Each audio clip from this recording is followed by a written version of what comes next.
ku mugoroba wo kuri uyu wa mbere tariki ya mbere ukwezi kwa 12 mu mwaka 2025 nibwo umukuru w'igihugu cy'u Rwanda akoze impinduka zikomeye cyane mu bayobozi bakuru b'igihugu. N'itangazo ryaturutse mu biro bya Minisitiri w'Intebe ryashyizweho umukono na Dr Justin Nsengiyumva, Minisitiri w'Intebe w'u Rwanda mu izina ry'umukuru w'igihugu cy'u Rwanda. Izo mpinduka rero ni nka Minagri. Minisiteri y'Ubuhinzi n'Ubworozi yabonye abayobozi bashya. Dr Eustache Kayitesi arasimbura General Retired Kabarebe muri Minafet cyangwa muri Minisiteri y'Ububanyi n'Amahanga. Perezida Kagame yakoze impinduka muri guverinoma, aho Dr Theréphore Ndabamenye yagizwe Minisitiri w'Ubuhinzi n'Ubworozi, mu gihe Dr Eustache Kayitesi yagizwe Umunyamabanga wa Leta muri Minisiteri y'Ububanyi n'Amahanga, asimbuye General Retired James Kabarebe wagizwe Umujyanama Mukuru mu by'Umutekano muri Perezidansi ya Repubulika y'u Rwanda. Ibi byatangajwe mu itangazo ryaturutse mu biro bya Minisitiri w'Intebe kuri uyu wa mbere Ukuboza 25 rigaragaza abayobozi batandukanye bashyizwe mu myanya na Perezida wa Repubulika. Mu bandi bayobozi rero bashyizwe mu myanya barimo Solange Uwituze wagizwe Umunyamabanga wa Leta muri Minagri, naho Dr Murigande Charles yagizwe Umusenateri asimbuye Dr Kayitesi wajyanwe muri Minafet cyangwa se muri Minisiteri y'Ububanyi n'Amahanga y'u Rwanda. General Retired James Kabarebe rero akaba yagizwe Umujyanama Mukuru mu by'Umutekano muri Perezidansi ya Repubulika, si ubwa mbere agiye muri izi nshingano. Hanyuma uwitwa Dr Charles Murigande yagizwe Umusenateri asimbuye Dr Eustache Kayitesi.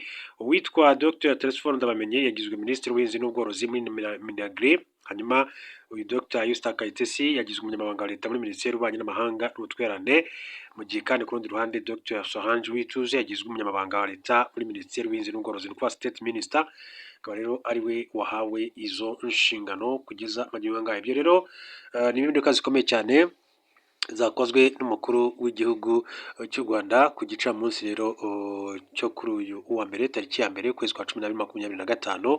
Reka turebere hamwe n'andi makuru rero akomeje kugenda avugwa hirya no hino. Argentine yahagaritswe mu kazi nyuma yo gushyira amashusho ye ku rubuga rwa OnlyFans ruzwiho gucuruza amashusho y'urukozasoni yambaye umwambaro wa polisi. Uyu ni umukobwa w'imyaka 20 yashyiraga rero amafoto n'amashusho ku mbuga nkoranyambaga no kuri OnlyFans ariko yambaye impuzankano ya polisi, ibintu abayobozi be rero bagaragaje ko batigeze bishimira na gato, akaba rero yabihaniwe mu buryo bukomeye cyane. Ku rundi ruhande reka mbabwire ko mu gihugu cya Repubulika Demokarasi ya Kongo hashize imyaka igera kuri 26 mu burasirazuba bwa Repubulika Demokarasi ya Kongo hakorera ingabo ziri mu butumwa bw'amahoro bw'umuryango w'abibumbye MONUSCO. Ubu hari ingabo zirenga 13,000 zifite inshingano zo kurinda umutekano wa civil, nubwo bakomeza rero gupfa, guhunga, gufatwa ku ngufu ndetse n'ibindi. Ubwo Bintou Keita rero yatangiraga kuyobora MONUSCO muri 21 yaritezweho gukemura ibibazo. Yitwa Raila Zerugi yasize adakemuye mu myaka igera kuri 3 yamaze mu nshingano, ariko siko byagenze kuko umutekano w'abaturage wakomeje kuzamba ababonye aho rero banyura bagahunga. Hanyuma rero gushyigikira inyeshyamba, ubusambanyi ndetse no gutsindwa na mama 23 ni bimwe mu byaranze rero MONUSCO ya Bintou Keita muri Repubulika Demokarasi ya Kongo. Mu yandi makuru, mu gihugu cya Uganda batangira kuyobora Uganda bahuriye mu kiganiro mpaka Museveni ariko ntabwo igeze yitabira. Abakandida 5 bataniye kuyobora Uganda bahuriye mu kiganiro mpaka Yoweri Kaguta Museveni n'abandi bakandida 2 ntibakigaragayemo. Ni ikiganiro cyabaye mu ijoro ryo kuri iki cyumweru tariki 30 mu Gushyingo 25 kuri Kampala Serena Hotel, cyanyuze imbona nkubone rero kuri NTV Uganda ndetse na Spark TV. Abakitabiriye rero ni Robert Kyagulanyi wamenyekanye nka Bobi Wine wahagarariye ishyaka NUP, Mugisha Muntu wa Alliance for National Transformation, Nathan Nandara Mafabi w'ishyaka Forum for Democratic Change FDC, Elton Joseph Mabirizi w'ishyaka Conservative Party CP, ndetse na Frank Burira Kabinga w'ishyaka Revolutionary People's Party RPP. Abakandida rero batitabiriye ni Yoweri Kaguta Museveni w'ishyaka National Resistance Movement NRM, Robert Kasimbata ndetse na Mubarak Serunga Munyagwa w'ishyaka Common Man's Party CMP muri iki gihugu cya Uganda. Reka mu yandi makuru kandi mbabwire mbere gato ko tuganira kuri inkuru ku buryo burambuye kuri jihad. Mbabwire Komisiyo y'Ububanyi n'Amahanga, Ubutwererane n'Umutekano muri Sena y'u Rwanda yerekanye ko imyitwarire y'abatwara ibinyabiziga mu muhanda iri mu biteza impanuka ziganjemo abatwara ibinyabiziga barenga umuvuduko abarangaye n'abatwara imodoka basinze, byanatumye rero impanuka zirenga 41,000 zihitana ubuzima bw'abantu 2,907 mu mwaka 2024-2025. imwe mu mibare igaragazwa na polisi y'u Rwanda y'ibihano ku byaha bakoze mu muhanda igaragaza ko abantu 409,148 barengeje umuvuduko batwaye ibinyabiziga mu gihe 94,843 bafashwe batwaye imodoka barangaye. Hanyuma rero ngibyo ikaze muri amakuru ku buryo bwacu ku buryo burambuye. Reka tuganire rero kuri ya ngingo ni yitwa Jihad. RIB yashyuye ibindi byaha bitandatu Jihad akekwaho nyuma yo gusakaza amashusho y'amano atera akabariro. Umuvugizi w'urwego rw'u Rwanda rw'ubugenzacyaha RIB Dr Murangira Bitsiri yatangaje ko Cyprien uzaba akiriho wamenyekanye nka Jihad yari asanzwe akurikiranyweho ibyaha bigera kuri bitandatu harimo ibyo birego byoherejwe ubushinjacyaha n'ibigikorwaho iperereza. Mu minsi mike ishize ku mbuga nkoranyambaga hakwirakwiye amashusho y'umuhanzi Yampano atera akabariro n'umukunzi we ahamya ko ari umugore we. Mu bakurikiranyweho rero ibyaha byo kuyakwirakwiza ayo mashusho harimo gukwirakwiza amashusho y'Yampano harimo Cyprien uzaba akiriho wamenyekanye nka Jihad, Kwizera Nestor ukunda kwita Papi Nesta bataye muri yombi bahita rero banaregerwa urukiko. Dosiye ya Jihad yahise rero ijyanwa mu bushinjacyaha umunsi umwe nyuma yo gutabwa muri yombi kuko ari nyongera kubera ko hari abandi bari bakurikiranywe muri dosiye ye. Kuva tariki ya 18 Werurwe 2022 kugeza tariki ya 9 Ugushyingo 2025 Jihad yari yararezwe ibyaha bigera ku 9. Icyakora umuvugizi wa RIB Dr Murangira Bitsiri yavuze ko ubwo babisesenguraga basanze bitandatu ari byo bajya mu butabera mu gihe bitatu ari mbonezamubano. Dr Murangira Bitsiri yavuze ko yagerageje kugira inama Jihad inshuro nyinshi ariko ibyo baganiraga yabisigaga aho bahuriraga. Ati maze kubona ibyo bintu byose ati twaraganiriye mubwira ko nubwo afite izina riremereye ritarusha amategeko naramubwiye nti ngwino muri showbiz ukorera amafaranga ariko mwandikira ibintu akwiye kwirinda gusa byose yabisigaga aho ngaho kandi buriya ati ni umuntu duhurira kenshi mu mahugurwa y'abanyamakuru rero abikora bizi. Ibirego bitandatu Jihad rero yarezwe bihuriye ku kuba ari ugutangaza amakuru y'ibihuha, gusakaza amashusho y'urukozasoni cyangwa se gukangisha gusebanya hifashishijwe amashusho y'urukozasoni. Bimwe muri ibi bikaba rero byarashyikirijwe ubushinjacyaha mu gihe iperereza bigikorwaho rikomeje nk'uko RIB ikomeza kugenda ibigarukaho muri rusange. Yitwa rero uzaba akiriho Cyprien wamenyekanye nka Jihad akaba akurikiranyweho ibindi byaha yarezwe mbere y'uko afatirwa gusakaza amashusho y'Yampano rero atera akabariro. Hanyuma rero ni byinshi cyane bikomeza kugenda bivugwa ariko reka mbabwire ko gushyigikira inyeshyamba ubusambanyi ndetse no gutsindwa kwa Manama 23 ni byaranze MONUSCO ku buyobozi bwa Bintou Keita hashize imyaka irenga 26 mu burasirazuba bwa Repubulika Demokarasi ya Kongo hakorera ingabo ziri mu butumwa bw'amahoro bw'umuryango w'abibumbye MONUSCO. Ubu hari ingabo zirenga 13,000 zifite inshingano zo kurinda umutekano w'abasivili nubwo bakomeza gupfa, guhunga, gufatwa ku ngufu n'ibindi. Ubwo Bintou Keita yatangiraga kuyobora MONUSCO muri 2021 yari yitezweho gukemura ibibazo Raila Zerugi yasize adakemuye mu myaka igera kuri 3 yamaze mu nshingano, ariko siko byagenze kuko umutekano w'abaturage wakomeje kuzamba, ababonye aho banyura bagahunga. Ubwo abarwanyi ba M23 bongeraga gufata intwaro mu mpera za 2021 byagaragaraga ko ingabo za MONUSCO zigiye guhura n'akazi gakomeye kurusha ako muri 2013 ubwo zagiraga uruhare rukomeye cyane mu gusenya uyu mutwe witwaje ibirwanisho. Mu ntangiriro za 2022 MONUSCO kandi yatangaje ko ingabo zayo zatangiye guhanganira na M23 mu gace ka Shangi gaherereye muri teritwari ya Rucuru. Byagezeho MONUSCO yifashisha umutwe kabuhariwe wayo uzwi nka FIB igerageza gukura abarwanyi mu birindiro byabo ariko biba iby'ubusa. Umusaruro muke wa MONUSCO watumye rero mu mijyi ikomeye cyane mu burasirazuba bwa RDC irimo Goma, Butembo na Uvira iba imyigaragambyo ikomeye cyane yatangiye mu kwezi kwa 2022 yasabaga abasirikari bari muri ubutumwa ko bataha iwabo kuko ntacyo babamariye. Umuvugizi wa guverinoma ya RDC Patrick Muyaya akaba ari minisitiri w'itangazamakuru yatangaje ko kugera mu ntangiriro za Kanama 2022 abapfiriye mu myigaragambyo yamagana MONUSCO bageze kuri 36, abagera kuri 70 barakomereka.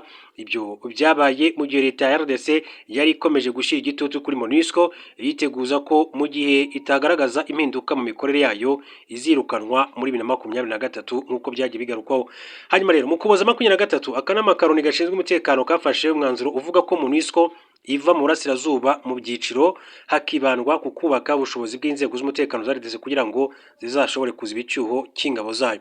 Mu kwezi kwa mbere 2024 ingabo za MONUSCO zatangiye kuva muri Kivu y'Amajyepfo, byageze muri Kamena abasirikare bayo bose baramaze kuva muri intara bashyikiriza inzego z'umutekano za RDC ibikoresho byabo bifite agaciro ka miliyoni 10 z'amadolari y'Amerika. Kuva rero muri Kivu y'Amajyepfo kwa MONUSCO kwahaye rugari imitwe yitwaje intwaro ya Mai Mai itangira kugenzura ibice byinshi, yagura ibikorwa by'ubugizi bwa nabi bwibasira abasivile. Hanyuma muri iki gihe abanyamurenge batuye muri Minembwe bafungiwe inzira zose banyuragamo bajya ku masoko ndetse no ku mavuriro, kandi bakomeje no kugabwaho ibitero by'indege z'intambara na drone. Abasirikare ba MONUSCO bishoye mu busambanyi. Bamwe mu basirikare ba MONUSCO rero bamaze igihe kinini cyane bashinjwa kugirana mubano n'abanyekongo ubaganisha ku busambanyi, babafatirana n'ubukene bakabasambanya bakabaha amafaranga. Uwitwa Esther Mwamini imyaka 32 mu mwaka ushize yasobanuye ko yakundanye n'umusirikare wa MONUSCO ubwo yari afite imyaka 15 kandi buruko bahuraga niko basambanaga. Ati buruko rero yazaga ngo dusambane yamaga amafaranga ari hagati y'amadolari 50 n'ijana, kandi ayo mafaranga yabaga avuze ikintu kinini kubera ko nayaguragamo icyo nshaka. Tariki ya mbere kwa 23 basirikare 9 ba MONUSCO bataye muri yombi, undi ahagarikwa by'agateganyo, bose bazira ibyaha birimo ubusambanyi n'urugomo. Roni yasobanuye ko masaha y'ijoro aba basirikare bose bakomoka muri Afrika y'Epfo bajyanaga mu kabari kazwi muri Beni bagasambana n'abanyekongo, hanyuma rero bakabishyura nk'uko abivuga. Nyuma rero gufunga aba basirikare bafatiwe icyemezo cyo kwirukanwa basubizwa muri Afrika y'Epfo. MONUSCO yashyigikiye inyeshyamba ubwo leta ya RDC yirukanaga kandi ingabo zari mu butumwa bw'umuryango wa Afrika y'Uburasirazuba EAC mu mpera za 2023 yatangiye gukorana n'izo mu muryango wa Afrika y'Amajyepfo SADC yizera ko zizayifasha kurwanya M23. SADC rero yari yarahaye ingabo zayo ubutumwa bwo gukorana n'iza leta ya RDC, nazo zari zisanzwe zifatanya n'imitwe yitwaje intwaro nyinshi cyane yibumbiye muri Wazalendo, abacanshuro b'abanyaburayi n'umutwe w'iterabwoba wa FDLR. Akanama kanoni gashinzwe umutekano kashyigikiye ubutumwa bw'ingabo za SADC gasaba MONUSCO kuziha ubufasha bw'ibikoresho kugira ngo rero zishobore gusohoza ubutumwa bwazo. Ingabo za SADC na MONUSCO kandi byifatanyije mu rugamba mu buryo buziguye mu gihe umuryango mpuzamahanga washimangiraga ko ibiganiro bya politike byonyine ari byo bishobora gukemura amakimbirane mu burasirazuba bwa RDC.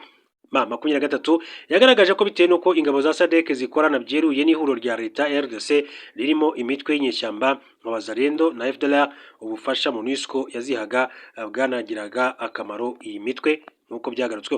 MONUSCO rero yatsindiwe Goma. Ubuyobozi bwa MONUSCO bwohereje abasirikare bo mu mutwe wa FIB mu nkengero z'umujyi wa Goma na Sake ubasaba gukomera abarwanyi ba M23 mu gihe bageragezaga rero kwinjiramo. Ingabo za MONUSCO zari muri ibi bikorwa byahawe izina rya Operation Springbok zorejwe mu bice birimo Kimoka, ziyashyira intwaro ziremereye n'ibikoresho bihambaye, zirakomeza gutoza ingabo za RDC uko zarwana. MONUSCO kandi yatangaga byeruye ko iri mu ntambara yo kurinda Goma na Sake.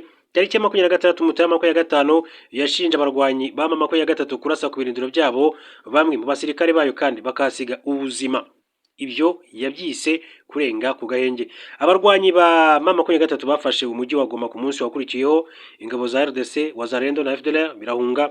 Iza SADC ndetse na MONUSCO zafashe umwanzuro wo kudakomeza kurwana ziguma mu bigo byazo. Bintu Keita yasobanuye ko ingabo za MONUSCO zari zagoswe ku buryo zitari gukomeza kurinda uyu mujyi, cyane ko M23 yari yamaze no gufunga ikibuga mpuzamahanga cy'indege cya Goma. Ni byinshi rero byagiye bivuga kuri MONUSCO. Bintu yishimira ibyo MONUSCO yagezeho. Bintu imyaka 37 yafashe icyemezo cyo gusezera mbere y'uko manda irangira, atangira ikiruhuko cy'izabukuru. Mbere yo kuva i Kinshasa yatangarije Radio Okapi ko muri manda ye MONUSCO yatabaye ubuzima bw'abasivili benshi. Ati muri manda yanjye MONUSCO yatabaye ubuzima bw'ababarirwa mu bihumbi buri munsi kandi ikomeje kubarindira ubuzima umunsi ku munsi. Mu mpera za 2023 muri RDC habaye amatora y'umukuru w'igihugu n'abagize inteko ishinga amategeko mu bice byinshi cyane byo mu burasirazuba bw'igihugu ntiyabaye bitewe n'impungenge z'umutekano. Nubwo aya matora yanenzwe na Kiliziya Gatolika n'indi miryango bitewe n'ibikorwa by'urugomo byayaranze, Bintu Keita we yatangaje ko yabereye mu mucyo kandi ko yaratekanye. Bintu yavuze ko MONUSCO yishimira umusanzu yatanze kugira ngo aya matora agende neza mu gihugu cyose, kuko abakozi babo bagejeje ibikoresho bipima toni zirenga 150 kuri site z'itora zitandukanye. Yemera ko atakwiye amanota 100%. kubera ko agiye kuva muri RDC mu gihe umutekano w'abaturage bo mu burasirazuba bw'igihugu gihungabana cyane cyane mu ntara ya Kivu y'Amajyaruguru ndetse na Kivu y'Amajyepfo abasirikare ba MONUSCO basigaye nk'uko Bintu nawe akomeza kugenda abigarukaho. Hanyuma reka nce kuri iyi nkuru mbabwire ko umupolisi witwa Nicole G. Gabriel wo muri Argentine yahagaritswe mu kazi nyuma yo gushyira amashusho ye ku rubuga rwa OnlyFans ruzwiho gucuruza amashusho y'urukozasoni yambaye umwambaro wa polisi. Uyu mukobwa w'imyaka 20 yashyiraga amafoto n'amashusho ku mbuga nkoranyambaga no kuri OnlyFans ariko yambaye impuzankano ya polisi. Ibintu abayobozi rero bagaragaje ko batigeze bishimira na gato. Nyuma y'uko ayo mashusho rero ye akwirakwijwe cyane ku mbuga nkoranyambaga, Nicole yahise ahagarikwa mu kazi, ibintu bishobora no kumuviramo no gutakaza aka kazi burundu. Itangazamakuru ryo muri aka karere ryatangaje ko uyu mupolisi yari asanzwe akorera i Buenos Aires mu murwa mukuru w'igihugu cya Argentine. Nicole amaze imyaka igera kuri 3 akora muri polisi ndetse afite abakurikira benshi cyane kuri OnlyFans. Amafoto n'amashusho amwe amugaragaza akoresha ibikoresho by'akazi nk'amapingu mu bikorwa bihabanye n'akazi. Abakoresha internet benshi banenze amashusho ye y'urukozasoni bavuga ko gukoresha nabi umwambaro wa polisi bishobora kumukururira ibibazo by'amategeko ndetse hari n'abamushinje gusebya inzego z'umutekano. Polisi ya Buenos Aires muri Argentine yatangaje ko nyuma yo kubimenya yahise rero itangira iperereza ry'imbere mu kigo igaragaza ko imyitwarire mibi yangiza bikomeye icyubahiro n'ishami rya polisi. Raporo ivuga ko uyu mukobwa ukoresha OnlyFans yakoresheje nabi impuzankano n'ibikoresho bya polisi yari yarahawe binyuze mu itegeko rigenga umutekano rusange. Nicole azakomeza guhagarikwa kugeza iperereza rirangiye kugeza magingo aya ngaya. Ni byinshi rero bikomeza kugenda bivugwa.